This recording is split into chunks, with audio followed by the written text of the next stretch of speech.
देश और दुनिया की तमाम छोटी और बड़ी खबरों के लिए हमारे चैनल को सब्सक्राइब करना न भूलें और बेल का बटन जरूर दबाएं। नमस्कार दोस्तों, स्वागत है आपका देश लाइव में और आपके साथ हमेशा की तरह मैं हूं आशी मातियागी। दोस्तों, आज जिस बारे में बात करने जा रही हूं, ये कहानी सिर्फ एक इंसान की नहीं है, ये कहानी उस सच की भी है जिसे युद्ध के दौर में सबसे पहले मारा जाता है। और आज जो दावा सोशल मीडिया पर घूम रहा है कि मोज़्तबा खामनेई का पैर इजरायली हमले में कट गया, वो हमें यही याद दिलाता है कि आधुनिक युद्ध अब सिर्फ मिसाइलों से नहीं बल्कि इंफॉर्मेशन से भी लड़ा जा रहा है। और मामला दोस्तों अचानक तब सामने आया जब एक कथित इजरायली अकाउंट जिसे मोसाद से जोड़कर देखा जा रहा है ने एक तस्वीर पोस्ट की और उस तस्वीर में मोज़्तबा खामेनेई को घायल दिखाया गया है और यह दावा किया गया है कि हालिया हमलों में उन्होंने अपना एक पैर खो दिया है। लेकिन यहां पहला और बड़ा सवाल उठता है कि क्या यह सच है या यह एक साइकोलॉजिकल ऑपरेशन है। तो आज इसी सवाल के साथ इस चर्चा की शुरुआत होगी, ढूंढेंगे इसका जवाब, हर पहलू पर होगी बात। लेकिन उससे पहले आप लोगों से अपील, इंसाफ की आवाज को बुलंद करने के लिए और सच्ची पत्रकारिता के लिए हमारा यानी देश लाइव का सहयोग करें। साथ ही डिस्क्रिप्शन में दिए गए लिंक को ओपन कर ज्वाइन बटन दबाकर आप हमसे यानी देश लाइव से सीधा जुड़ सकते हैं। दोस्तों वापस आज की चर्चा पर लौटते हैं और इस चर्चा को समझने की कोशिश करते हैं कि आखिर सच क्या है, जो दिखाया जा रहा है या जो नहीं दिखाया जा रहा। तो दोस्तों सबसे पहले अब इस पूरे मामले में हमें यह समझना होगा कि मोसाद जैसी एजेंसियां आधिकारिक तौर पर इस तरह के सोशल मीडिया पोस्ट नहीं करती। असली खुफिया एजेंसियां आमतौर पर चुपचाप काम करती हैं, ना कि फेसबुक पेज चलाकर मेडिकल अपडेट देती है। इसलिए जिस इजरायली मोसाद नाम के फेसबुक पेज से यह तस्वीर आई है कि उसकी विश्वसनीयता खुद ही संदेह के घेरे में आ जाती है।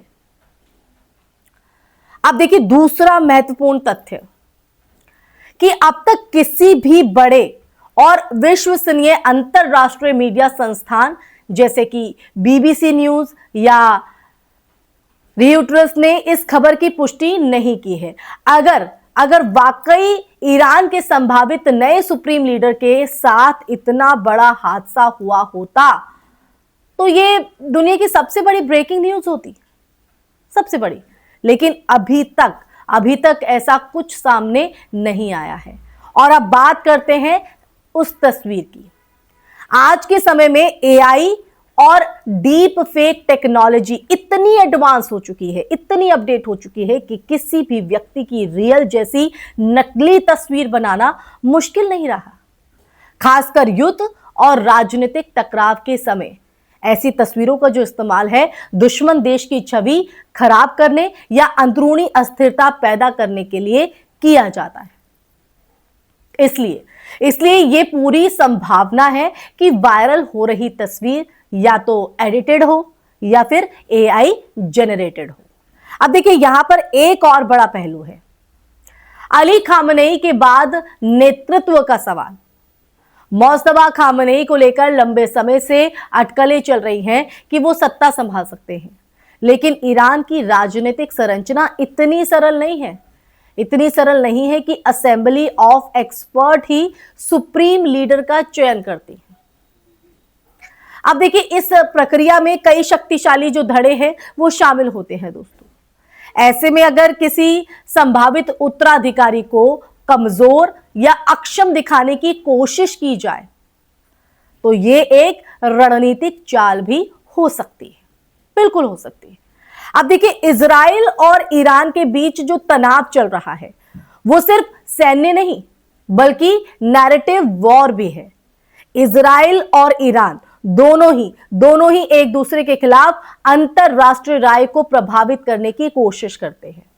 और ऐसे में एक वायरल तस्वीर, एक अफवाह या एक अनवेरिफाइड रिपोर्ट, ये सब हथियार बन जाते हैं।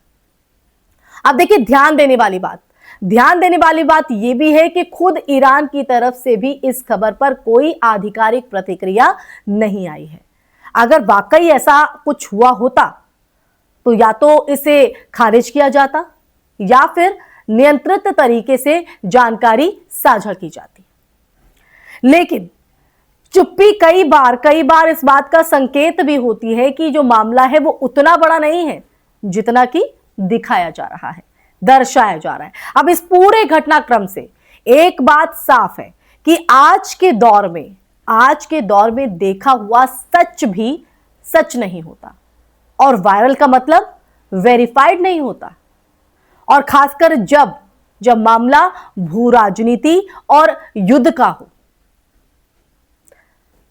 तो हर जानकारी को कई स्तर पर जांचना बेहद जरूरी हो जाता है, उसे परखना जरूरी हो जाता है, तथ्यों को समझना जरूरी हो जाता है दोस्तों। क्योंकि जब तक हम तह तक नहीं जाएंगे तो हम पूरा सच जान ही नहीं पाएंगे।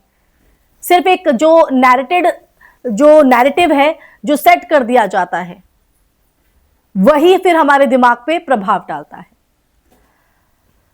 तो अंत में सवाल यही है कि क्या मौजतबा खामेनेई वाकई घायल है, या ये सिर्फ एक डिजिटल भ्रम है जिसे सच की तरह पेश किया जा रहा है।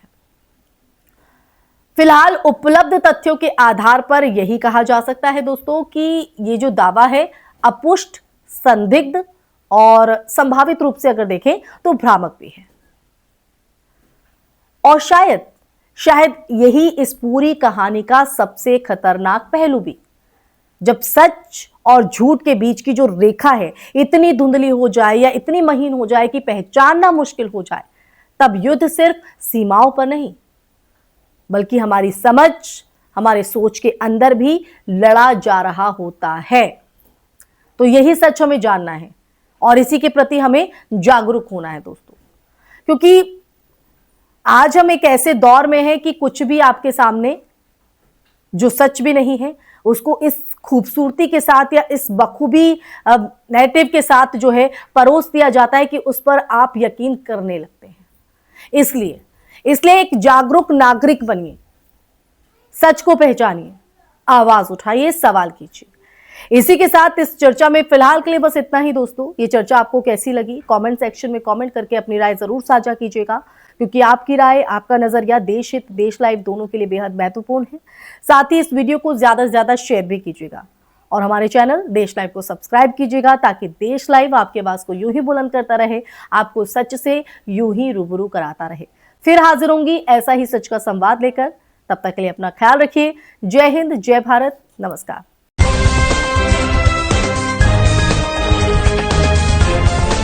देश और दुनिया की तमाम छोटी और बड़ी खबरों के लिए हमारे चैनल को सब्सक्राइब करना न भूलें और बेल का बटन जरूर दबाएं।